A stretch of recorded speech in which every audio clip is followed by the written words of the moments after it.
লাগাতার বৃষ্টির আর তার ফলেই ভাঙছে তোষা নদী। সীমাহীন সংকটে কোচবিহার শহরের 16 এবং 18 নম্বর ওয়ার্ডের পাশের ঘাট সংলগ্ন তোষার পাড়ের বাসিন্দারা।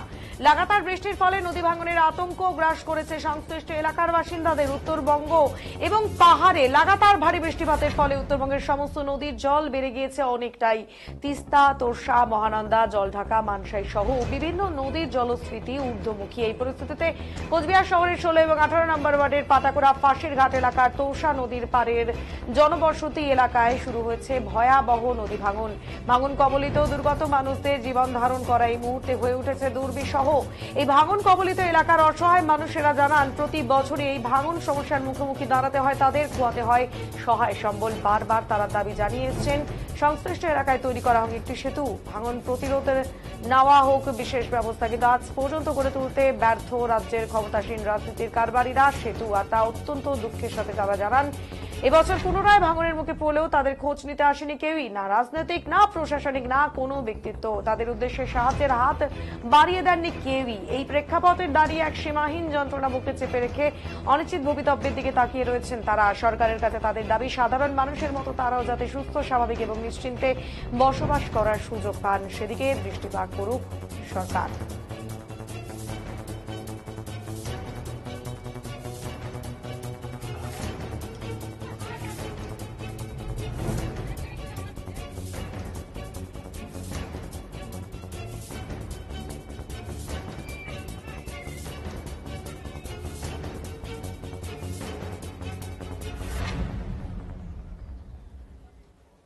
সংকটে কোচবিহার শহরের তোষা নদীর পাড় এলাকার মানুষেরা।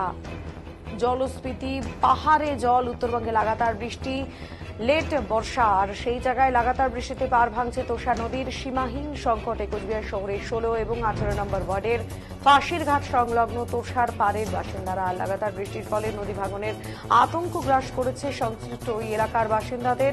উত্তরবঙ্গে এবং পাহাড়ে লাগাতার ভারী বৃষ্টিপাতের ফলে উত্তরবঙ্গের সমস্ত নদীর জল বেড়ে গিয়েছে অনেকটাই। আর মানসাই, জলঢাকা, তোষা, তিস্তা, মহানন্দা এইসব জলস্ফীতি ঊর্ধ্বমুখী। এই পরিস্থিতিতে কোচবিহার শহরের 16 এবং 18 নম্বর ওয়ার্ডের পাতাকুড়া ফাঁসির ঘাট এলাকার তোষা নদীর পাড়ের জনবসতি এলাকায় শুরু হয়েছে নদী ভাঙন। আর দুর্বিষহ পরিস্থিতি জীবন ধারণের এই মুহূর্তে দাঁড়িয়ে তাদের। ভাঙন কবলিত এলাকায় অসহায় মানুষেরা, তারা প্রতি বছরই এই ভাঙন সমস্যার মুখোমুখি দাঁড়াতে হয় তাদের, খোয়াতে হয় সমস্ত সহায় সম্বল। বারবার দাঁড়িয়েও সংশ্লিষ্ট এলাকায় তৈরি হয়নি সেতু, দাবি তাদের। ভাঙন প্রতিরোধে কোনো ব্যবস্থাই নেওয়া হয় না, এমনটাই বক্তব্য তাদের।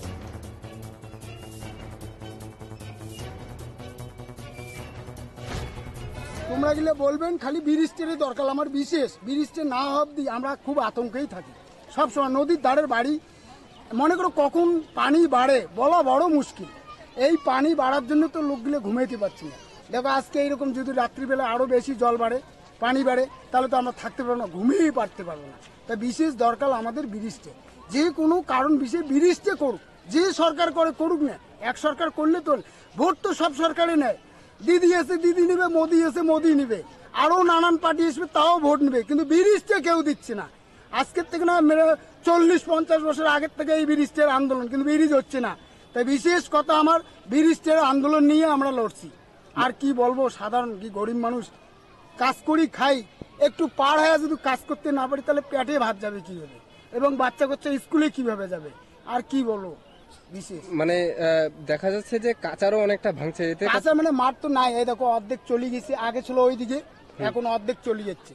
এই দেখো দেখো ভাঙা গেলে দেখাই দাও, এখান থেকে শুরু হয়েছে ওই মাথা অব্দি ভাঙছে। এটা কালকে ভাঙছে, পশু ভাঙছে। এই চাংড়া মনে আর টিকতেছে না, কিছুক্ষণ পরে এই চাংড়াটাও তুলতে হয়।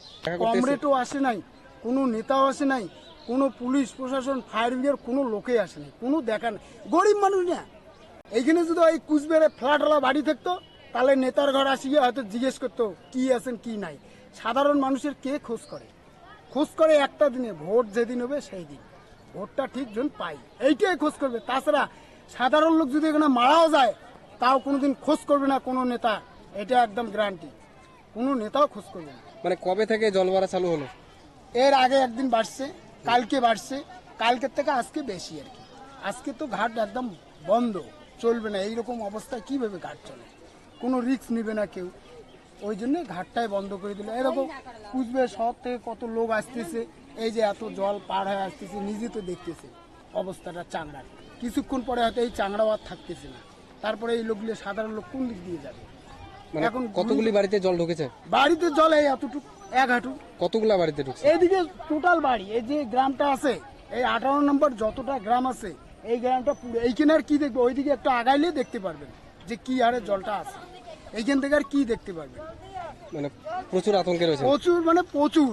রাত্রিবেলা যে ঘুম পারবো কি পারবো না, এইটাই বিশেষ আতঙ্ক।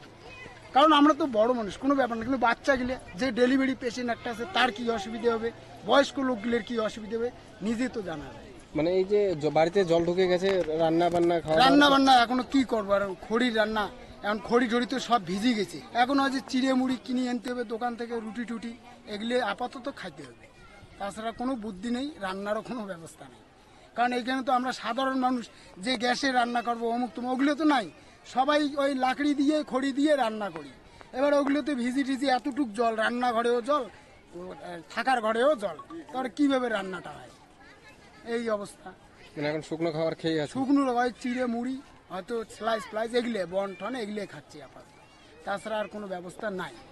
এখন পানি ঠানি কমলে হয়তো কোনো ব্যবস্থা করা যেতে পারে, তাহলে হবে, তাছাড়া তো আর নাই। এখানে তো আতঙ্ক হয়ে আছি আমরা সবাই না, নদীর জল বাড়তেছে এবং কাঁচার গুঁড়া ভেঙে পড়তেছে। আমরা তার জন্য খুব অসুবিধা হয়, আমাদেরও যাতায়াত করার অসুবিধা হয়। মাঝখানে জল পুরা মাথা টাচা ভেঙে গেছে, প্রচন্ড অসুবিধা হয়। হ্যাঁ, আমাদের বাড়িতেও বেশি জল বাইরে গিয়ে অবশ্য বাড়িতে জল ঢোকে, আশেপাশে যত বাড়ি আছে। মানে এখনো পর্যন্ত ঢোকেনি? না, এখনো ঢোকেনি, ঢুকতে পারে, ঢোকার চান্স আছে। মানে গতকাল থেকেই তো মানে জল বাড়া চালু হয়েছে। হ্যাঁ, হয়েছে। গতকাল থেকে না, অ্যাকচুয়ালি পরশুদিন রাত থেকেই বাড়ছিল, কিন্তু আজকে, কালকে আর আজকে বেশি বাড়ছে। মানে চর অব্দি চলে এসেছে। হ্যাঁ, আজকে চড়ক দিয়ে গিয়েছে, ঘাটও বন্ধ হয়ে গেছে। ঘাট দিয়ে তো প্রতিদিন প্রচুর সংখ্যক হ্যাঁ, মানুষ যারা, হাজারে হাজারে লোক পার হয়, স্কুল স্টুডেন্টরা, অনেক কর্মচারীরা সবাই পার হয়। এখন সবার অসুবিধা। এটা মানে ব্রিজ হলে খুব ভালো হয়। আচ্ছা আচ্ছা। এটা এখানে তো